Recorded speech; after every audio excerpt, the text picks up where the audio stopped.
What are you feeding your little dogs? Are you feeding them kibble? I hope not. Because do your research on kibble. It is not a healthy food for dogs. In nature, dogs eat fresh foods. They go around and kill something, a little animal, and eat it. And they get lots of nutrition from it. But also, they go and get fruits that have fallen.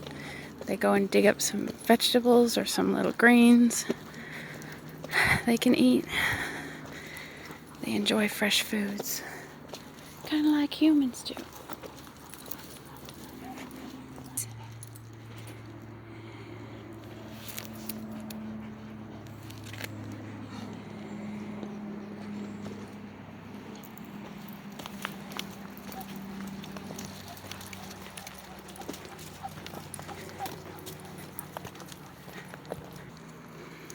The oldest dog in the world lived to 29 years old, human years.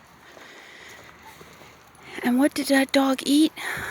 Well, the owner fed that dog fresh foods.